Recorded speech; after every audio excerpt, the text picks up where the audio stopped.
নমস্কার বন্ধুরা। উত্তরপ্রদেশে কি মুখ্যমন্ত্রী পরিবর্তন হবে? যোগী আদিত্যনাথের জায়গায় কি অন্য কাউকে মুখ্যমন্ত্রী করা হবে?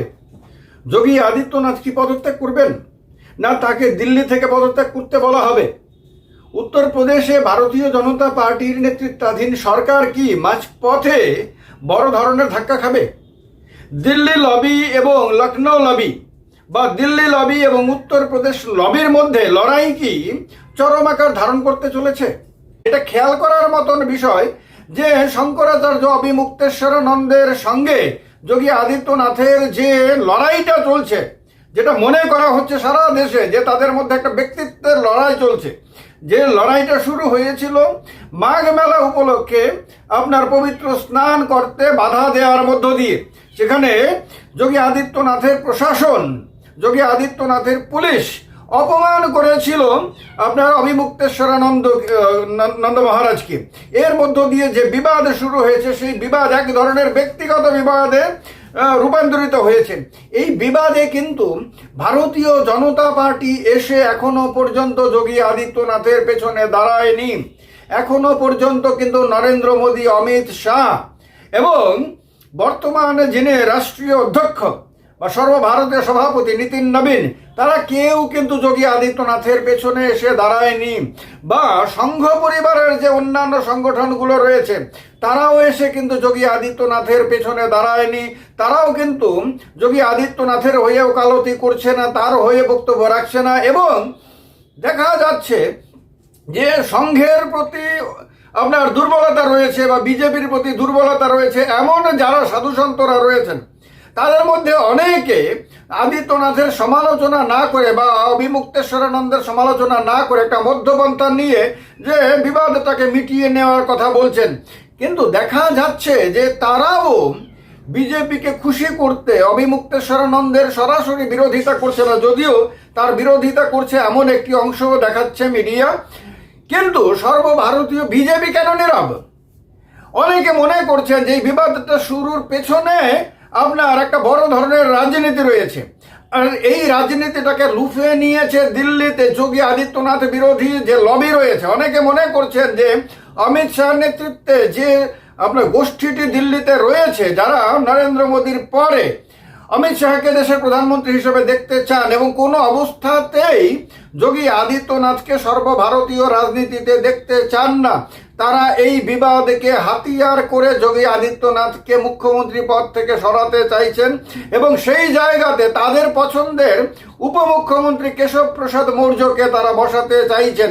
ফলে এই লড়াইটা আপনার ছিল প্রশাসন বনাম আপনার শঙ্করাচার্য লড়াই, এরপরে হয়ে গেছে শঙ্করাচার্য বনাম যোগী আদিত্যনাথের লড়াই, এরপরে এখন নাকি এই লড়াইটাই হয়ে গেছে বিজেপির দিল্লি লবি বনাম বিজেপির উত্তরপ্রদেশ লবি। আর উত্তরপ্রদেশ লবিও বলাটা ঠিক হবে না, বিজেপি বনাম যোগী আদিত্যনাথ আপনার লড়াই।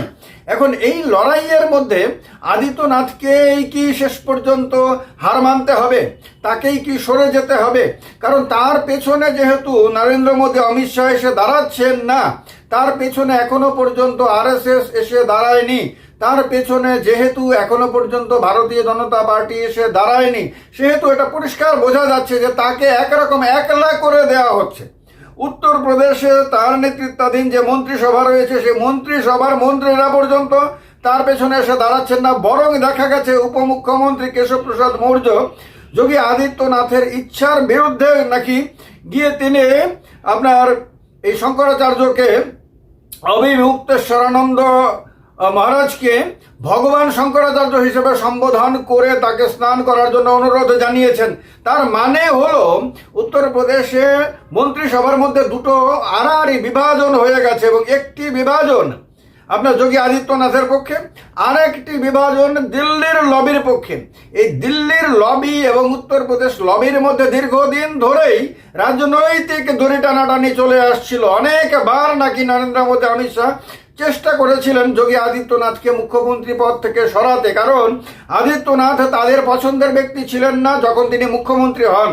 তাদের মুখ্যমন্ত্রী হিসাবে প্রথম পছন্দ ছিলেন আপনার এই কেশব প্রসাদ মৌর্য, কিন্তু কেশব প্রসাদ মৌর্যকে তারা চাইলেও মুখ্যমন্ত্রী বানাতে পারেননি, কারণ সেই সময়ে যোগী আদিত্যনাথ হিন্দু যুব বাহিনীর মাধ্যমে এমন এক প্রচার সোশ্যাল মিডিয়ার মাধ্যমে তৈরি করেছিল, যার কারণে এমন পরিবেশ তৈরি হয়ে যায় যে আদিত্যনাথকে মুখ্যমন্ত্রী না বানালে উত্তরপ্রদেশে বিজেপির মধ্যে দুটো ডিভিশন হয়ে যাবে এবং একটি ডিভিশন আদিত্যনাথের নেতৃত্বে বিজেপি ছেড়ে আলাদা দল গঠন করতে পারে। এই পরিবেশে দিল্লির বিজেপি ভয় পেয়ে গিয়ে শেষ পর্যন্ত বাধ্য হয় আদিত্যনাথকে মুখ্যমন্ত্রী বানাতে। কিন্তু এরপর থেকে ক্রমাগত তাদের মধ্যে মতের বিভাজন রয়ে গেছে, ক্রমাগত তাদের মধ্যে নানান ইস্যুতে আপনার লড়াই দেখা গেছে, রাজনৈতিক লড়াই দেখা গেছে এবং সেই লড়াই শেষ পর্যন্ত এমন একটা জায়গাতে পৌঁছায় যে দিল্লি নাকি বহুবার চেষ্টা করেছে যে আদিত্যনাথকে সরিয়ে দিতে, কিন্তু আদিত্যনাথকে যতবারই আপনার রাজনৈতিকভাবে আঘাত করার চেষ্টা করা হয়েছে ততবারই তিনি পাল্টা আঘাত করেছেন। তিনি নাকি ততবারই এমন পরিবেশ তৈরি করেছে যে দিল্লির লবি আপনার ব্যাকফুটে যেতে বাধ্য হয়েছে। এবার যখন একটা সুযোগ এসেছে, দিল্লির লবি নাকি সুযোগটাকে এমনভাবে লুফে নিয়েছে যে তারা মনে করছে এইটাকে কাজে লাগিয়ে আপনার আদিত্যনাথকে সরানো সম্ভব। কারণ আদিত্যনাথ হিন্দু আপনার সন্ন্যাসী এবং তার একটা বড় ফ্যান ফলোয়ার তৈরি হয়েছে এবং সারা ভারতবর্ষে তার একটা পরিচিতি তৈরি হয়েছে। অনেকে বলতে শুরু করেছেন যে নরেন্দ্র মোদীর পরে যোগী আদিত্যনাথ হলেন ফিটেস্ট ব্যক্তি, নরেন্দ্র মোদীর জায়গাতে আগামী দিনে দেশের প্রধানমন্ত্রী হবেন যোগী আদিত্যনাথ। একটা মিডিয়ার একটা অংশ এতদিন ধরে এই কথাগুলো প্রচার করে আসছিল। এটা অমিত শাহের জন্য একটা বিরাট বড় চ্যালেঞ্জ, কারণ অমিত শাহ ডেফিনেটলি লক্ষ্য রয়েছে যে তিনি মোদীর পরে তিনি প্রধানমন্ত্রী চেয়ারে বসবেন। এই জায়গাতে তার সামনে সবচেয়ে বড় আপনার চ্যালেঞ্জ হলো যোগী আদিত্যনাথ। নীতিন গাডকারি তার সামনে চ্যালেঞ্জ হলেও তাকে তিনি অনেকটা দুর্বল করে দিতে পেরেছেন রাজনৈতিকভাবে। আর আপনার রাজনাথ সিং অনেকটাই রাজনৈতিকভাবে তাদের বশ্যতা স্বীকার করে নিয়েছে বলে ধরা হয়।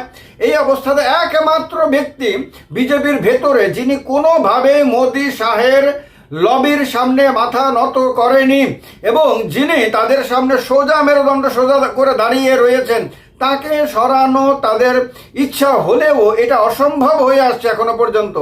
এখন যখন সেই গেরুয়াধারী সন্ন্যাসীর বিরুদ্ধে আর একজন গেরুয়াধারী সন্ন্যাসী যিনি হিন্দু ধর্মের সর্বোচ্চ পদে রয়েছেন, শঙ্করাচার্যের মতন পদে রয়েছেন, তিনি যখন তার সামনে দাঁড়িয়ে গেছেন, যখন এটা সাধু বনাম সাধু লড়াই, সন্ন্যাসী বনাম সন্ন্যাসী লড়াই, এইরকম একটা ইমেজ তৈরি হয়ে গেছে এবং অমিত শাহের মানে পছন্দের যে সাধু সন্তরা তারা নাকি অনেকেই যোগী আদিত্যনাথের বিরুদ্ধে প্রকাশ্যে এসে বক্তব্য রাখছেন, তখন কিন্তু দিল্লির লবি একটা বিরাট বড় সুযোগ পেয়ে গেছে।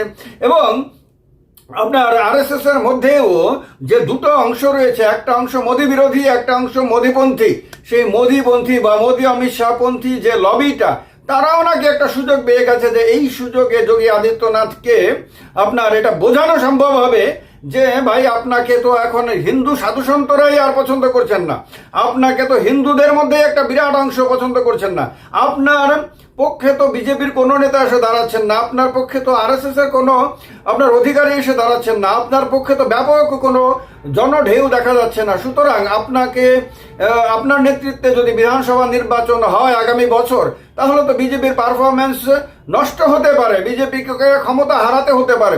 তো সুতরাং নির্বাচন আসার আগেই আপনি সরে যান, আপনার জায়গাতে অন্য কাউকে সুযোগ করে দেন, আপনাকে আমরা দিল্লিতে সর্বভারতীয় রাজনীতিতে নিয়ে আসছি, প্রয়োজনে কেন্দ্রীয় মন্ত্রী করে দেবো। এই কথাগুলো বলার তাদের কাছে সুযোগ এসে গেছে এবং তার কারণে অনেকে মনে করছেন যে অমিত শাহর লবি এই সুযোগে যোগী আদিত্যনাথকে মুখ্যমন্ত্রী পদ থেকে সরানোর প্রবল চেষ্টা করছেন। কিন্তু বড় প্রশ্ন হলো আদিত্যনাথ কি এই চেষ্টাটাকে সফল হতে দেবেন?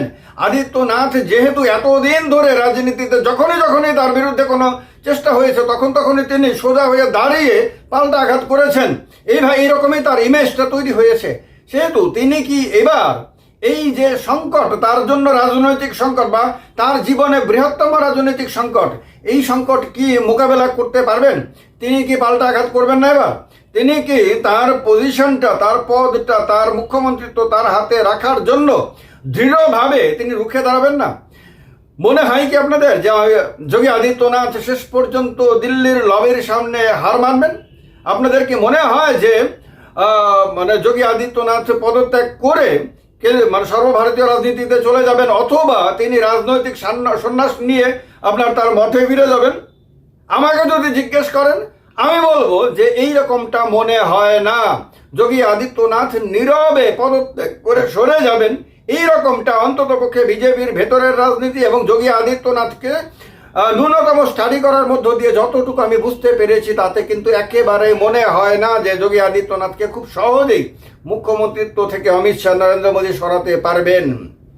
আপনারা যদি দ্বিমত হন তাহলে দ্বিমত প্রকাশ করতে পারেন, কমেন্ট বক্সে কমেন্ট করেন। যদি একমত হন তাহলে এটাও প্রকাশ করতে পারেন। সঙ্গে থাকবেন। জয় হিন্দ, বন্দে মাতরম।